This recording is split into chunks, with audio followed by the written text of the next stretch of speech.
Hello, it's Carrie here from the Female Entrepreneur Association, and welcome to the 10-minute masterclass, your weekly dose of inspiration to build a successful business. So in this session, we are talking all about how to sell authentically, and we are joined by the amazing Catherine Watkin, who is founder of Selling from the Heart, and she's going to be sharing her amazing tips on how you can do this. So Catherine, thank you so much for joining us. Oh, thank you for having me, Carrie. It's really exciting to meet your wonderful community. I'm so excited to have you here because I feel like so many entrepreneurs struggle with selling authentically. They feel like when they have to sell, it feels really pushy or salesy, and it just doesn't feel good. And so because of that, so many entrepreneurs aren't actually making the progress they want to make when it comes to selling, because it just makes them feel so uncomfortable. So I'm really excited to talk about this. So let's just jump straight into it. What are the things that people can do to help them to sell authentically in a way that actually feels really good? Well, I think, you've really hit the nail on the head there when you talk about how entrepreneurs, and especially women, do feel about sales. And I think one of the key things that I try and teach people is to have a shift in the way that they think about sales in the first place.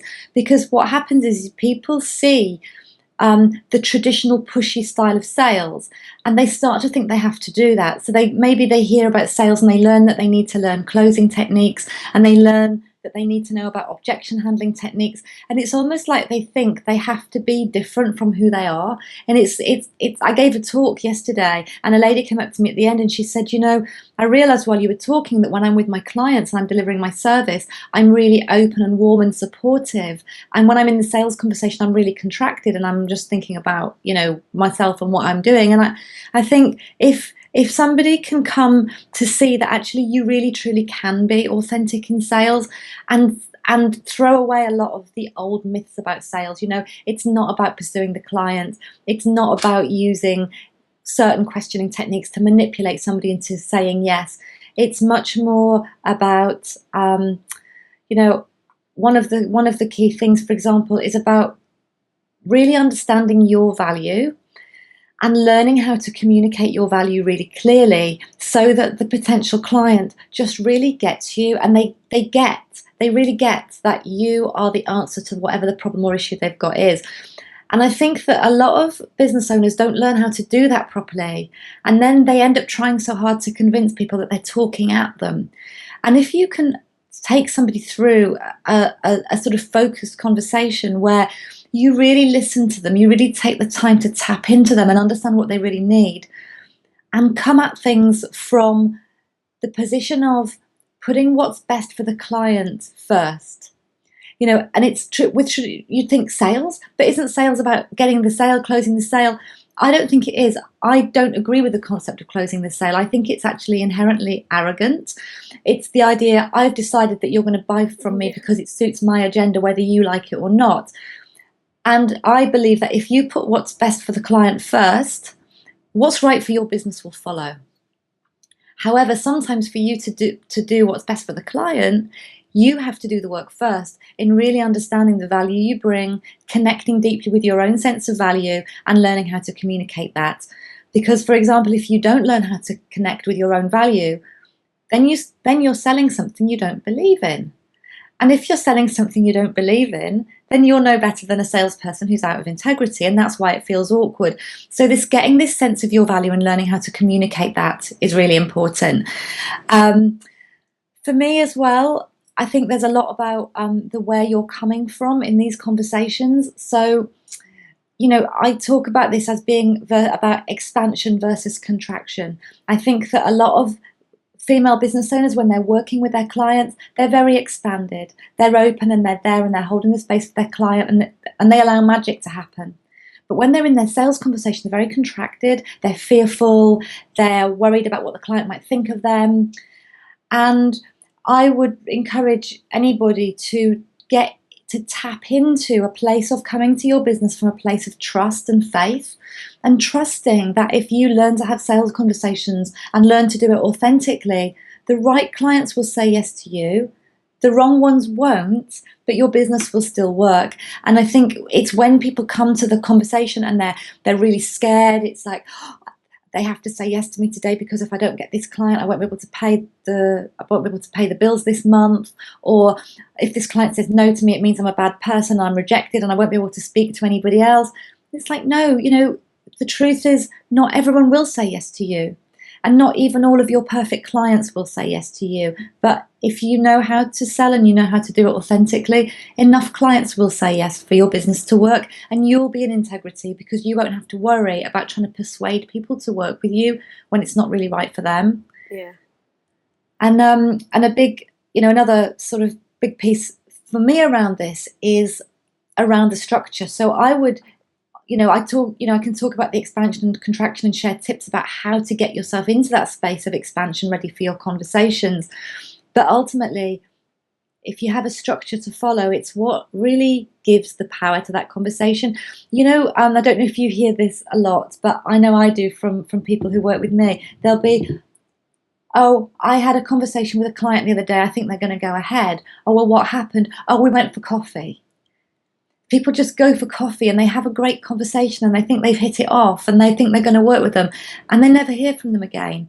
And it's because there's no focus, and going out for coffee and having a great connection, it's important, but it's only a piece of what's important. And actually your client, if they are genuinely looking for help from you, they don't want a fluffy conversation and just a coffee. They're looking for you to be able to say, look, I'm the expert, I'm the leader, I can help you. Let me guide you and show you how I can help you.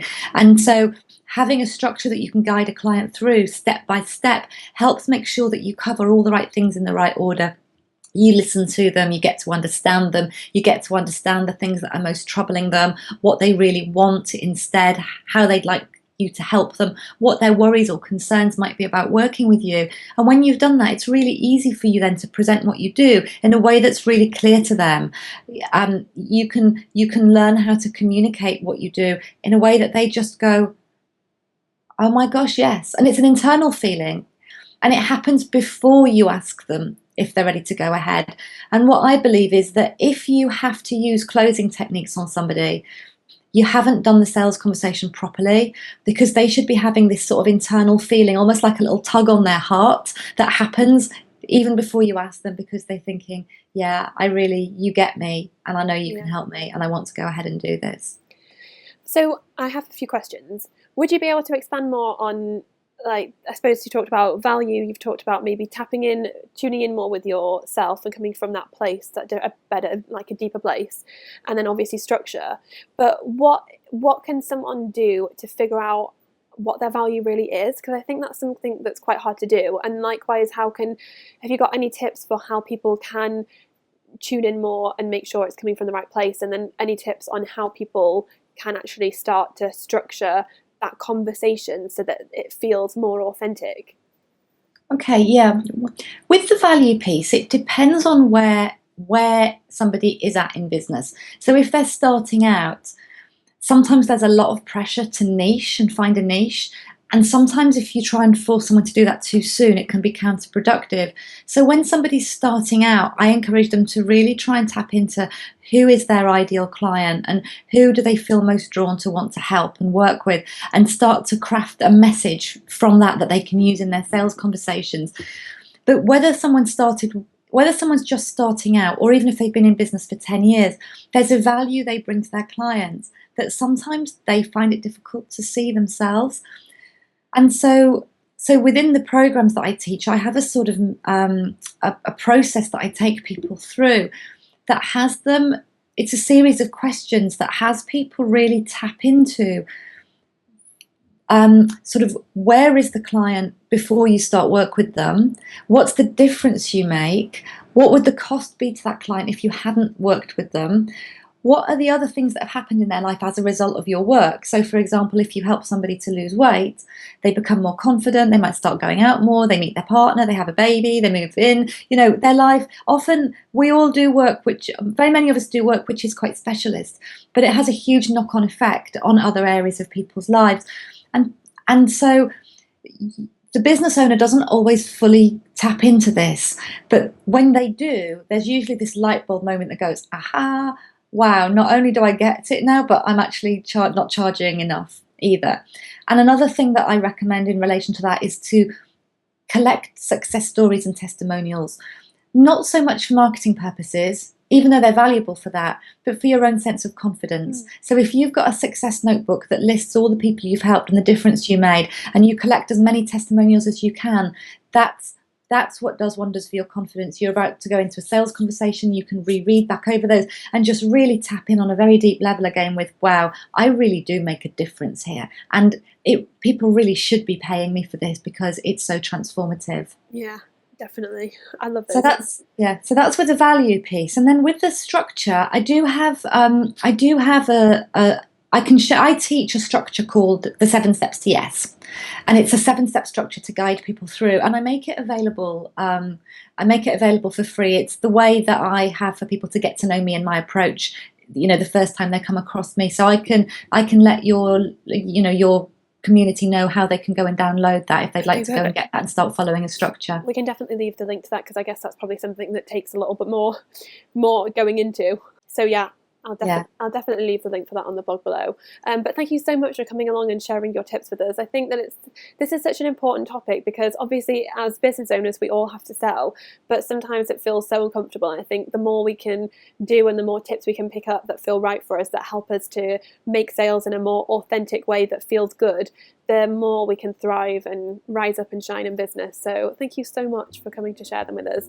And like I said, I'll put the link to Catherine's freebie in the blog below, so if you want to go and check it out you can do so. But thank you so much. I really appreciate you coming to share that, and I hope you have all enjoyed it as much as I have. Like I said, it is a really important topic and I would really love to hear from you on it. Leave a comment below and let us know whether this is something that you've ever struggled with. Have you ever been in a situation where you've been selling and you've just felt so uncomfortable and awkward? I think it's so important for us to all kind of open up and share our stories about this, and also share any tips that you've picked up that have really helped you, because we'd love to hear about it. And also, if you have enjoyed this video, then make sure you hit subscribe if you're not already a subscriber, and I will see you next week for another 10-minute masterclass. Thank you so much for taking the time to watch one of our videos. I really hope that you enjoyed it. I've got something really exciting that I would love to send your way. We have created the Make It Happen guided visualization for you to listen to every single day for the next 30 days to help you to condition yourself to make incredible things happen. And along with that, we have the Make It Happen workbook to help you to get really clear on your goals, to get so much focus and clarity, to make a plan of action so you know what you need to do and when you need to do it. So if you would love us to send them your way, then all you need to do is subscribe to the email list below and they will be on their way to you. So definitely do that and come and join an incredible group of women who are so passionate and determined to achieve amazing things and build successful businesses. And I will see you next week for another 10-minute masterclass.